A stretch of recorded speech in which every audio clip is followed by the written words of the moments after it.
Semua ada. Tapi yang membedakannya adalah respon kita terhadap itu. Ketika engkau punya roh Tuhan, maka responmu pun akan sesuai dengan tuntunan Tuhan, saudara. Maka solusinya menyatakan kepada Tuhan segala hal dan keinginan kerinduan kita di dalam doa dan ucapan syukur. Ya. Kekhawatiran tidak bisa diusir atau ditengking, tetapi diserahkan kepada Tuhan dalam doa, permohonan, dan ucapan syukur. Amin, saudara. Dalam doa, permohonan, dan ucapan syukur. Makanya dikatakan bahwa kesudahan segala sesuatu sudah dekat. Karena itu kuasailah dirimu dan jadilah tenang. Supaya apa? Supaya kamu dapat berdoa. Kuasai, ya, manage, kontrol emosi kita. Kekhawatiran, kegelisahan, katakan kepadanya, tenang, supaya kita bisa terus berdoa. Mazmur 42 ayat 11 dikatakan, mengapa engkau tertekan, hai jiwaku, dan mengapa engkau gelisah di dalam diriku? Berharaplah kepada Allah, sebab aku bersyukur lagi kepadanya, penolongku dan Allahku. Jiwa yang tertekan, hati yang hancur, hati yang gelisah, itu bisa saja datang dalam setiap diri kita. Tapi pemazmur katakan apa? Berharaplah kepada Allah. Naikkan doa dan permohonanmu kepada Allah. Alkitab katakan, penolongku adalah Allahku. Sebab Tuhan mengatakan begini, aku mengetahui rancangan-rancangan apa yang ada padaku mengenai siapa? Mengenai kita, saudara. Demikianlah firman Tuhan, yaitu rancangan damai sejahtera dan bukan rancangan kecelakaan, untuk memberikan kepada kita hari yang penuh dengan harapan.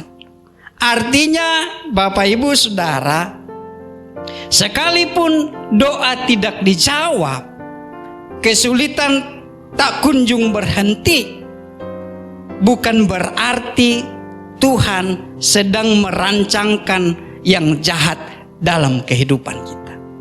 Tuhan katakan bahwa aku memberikan kepadamu hari depan yang penuh harapan. Itu menjadi pengharapan kita terhadap janji Tuhan tersebut. Karena siapakah di antara kamu yang karena kekhawatirannya dapat menambahkan sehasta saja jalan hidupnya? Yesus katakan dalam Matius 6 ayat 27. Artinya tidak ada sesuatu yang baik yang akan kita dapatkan kalau kekhawatiran itu kita izinkan menuntun, menguasai kehidupan kita. Siapakah di antara kamu karena kekhawatirannya? Lalu kenapa harus kita simpan terus kekhawatiran itu? Kenapa kita tidak serahkan kepada Tuhan? Karena Tuhan yang lebih tahu kehidupan kita. Jadi yang pertama, miliki kehidupan doa kepada Tuhan. Bagaimana kesehatan mental kita tetap terjaga? Yang kedua adalah memiliki damai sejahtera. Damai sejahtera Allah yang melampaui segala akal akan memelihara hati dan pikiranmu dalam Kristus Yesus. Perhatikan saudara, melampaui segala akal nggak ada artinya apa yang ada dalam pikiran kita itu. Ya kan? Damai sejahtera Allah melampaui segala kemampuan berpikir kita, kecerdasan pengetahuan kita.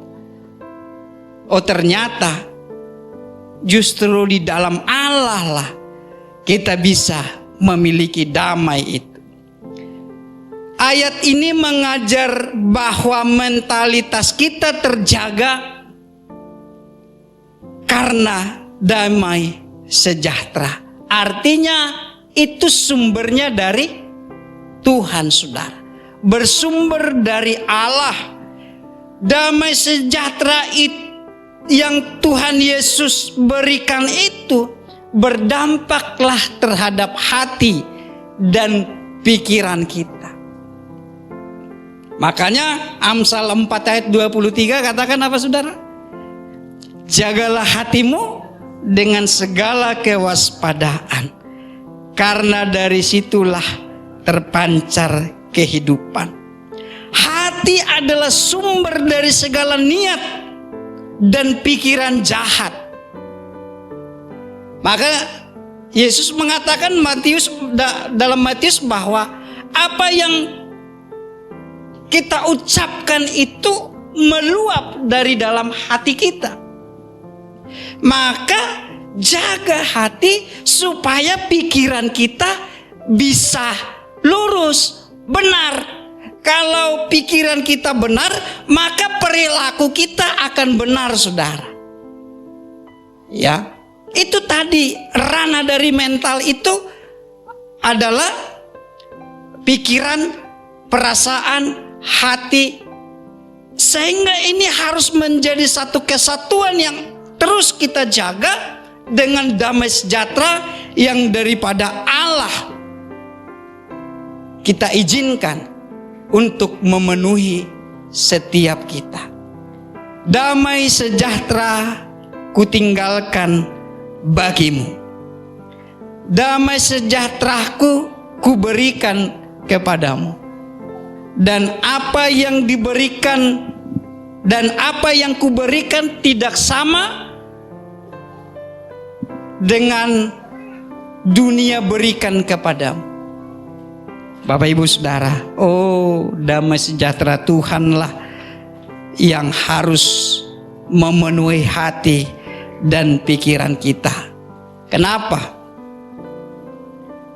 Karena itulah nanti yang membuat tindakan perilaku kita menyenangkan hatinya dan juga bisa menyukakan orang-orang di sekitar kita.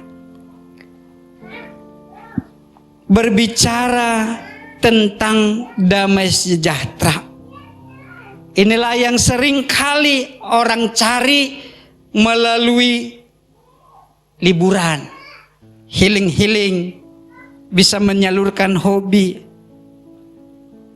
olahraga, fitness, yoga, dan semua hal yang bisa menenangkan jiwanya.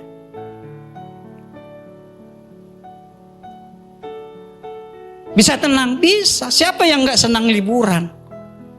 Ketawa-ketawa, berfoto-foto, ya, update status media sosial, dia lagi di mana, itu senang. Namun apakah semua kesulitan persoalan yang dihadapi selesai? Tidak juga kan. Ketika dia kembali lagi, bisa jadi ada persoalan baru, duit habis, capek, ya kan? Habis jalan-jalan, senang-senang di sana, begitu sampai rumah mengeluh, aduh capek. Gitu. Ternyata semua itu tadi adalah solusi sementara. Ya. Untuk kesehatan mental yang baik itu bukan healing, bukan menyalurkan hobi dan lain sebagainya, tapi memiliki damai sejahtera Tuhan. Didapat dari mana? Tidak ada dijual di Tokopedia, nggak ada, saudara. Tidak ada dijual di warung-warung. Tapi itu ada di dalam Kristus Yesus. Kembali lagi saudara, miliki persekutuan dengan Tuhan. Damai sejahtera-Ku kutinggalkan bagimu. Damai sejahtera-Ku kuberikan kepadamu. Dan apa yang kuberikan tidak seperti yang diberikan oleh dunia kepadamu. Memang betul dunia bisa memberikan kita kedamaian, tapi sifatnya sementara. Kita maunya yang sementara atau yang permanen. Ya. Maka itu didapatkan di dalam Yesus, saudara. Lalu yang terakhir dikatakan kesehatan mental terjaga kalau kita memiliki pikiran yang benar, memikirkan hal-hal yang mulia. Jadi akhirnya saudara, semua yang benar, semua yang mulia, semua yang adil, semua yang suci, semua yang manis, semua yang sedap didengar, semua yang disebut kebajikan dan patut dipuji. Apa? Pikirkanlah semuanya itu. Itu sudah. Kalau itu ada, maka perilaku, tindakan, ucapan kita akan tetap terjaga, saudara. Jika pikiran diarahkan kepada hal yang benar, mulia, adil, manis, kita akan menjaganya dari pikiran-pikiran negatif. Ya.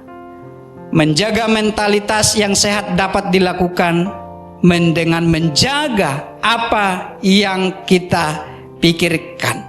Orang yang biasanya berpikir negatif, overthinking, mengakibatkan kesehatannya terganggu, saudara.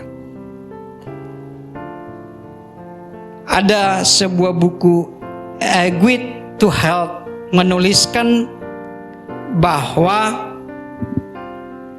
pikiran kita menjadi peran yang cukup penting bagi kesehatan jasmani kita, di mana kesehatan kita bergantung kepada dua faktor, yaitu tindakan dan pikiran.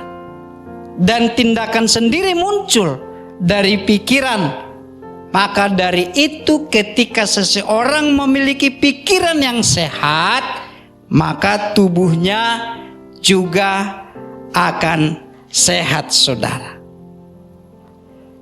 Iman dan kesehatan mental adalah dua hal yang selalu berkesinambungan. Iman sangat mempengaruhi mental kita.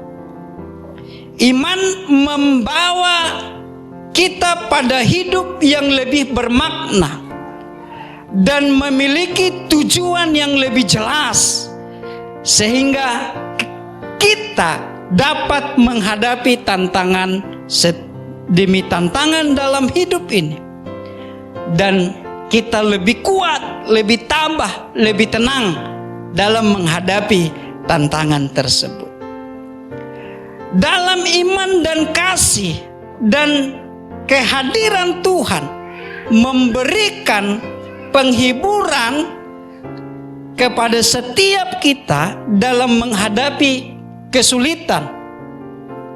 Kehadiran Tuhan memberikan rasa aman, damai sejahtera, dan harapan bagi setiap kita. Itulah sebabnya saudara terkasih di dalam Tuhan, di dalam kesehatan mental tetap beriman kepada Tuhan.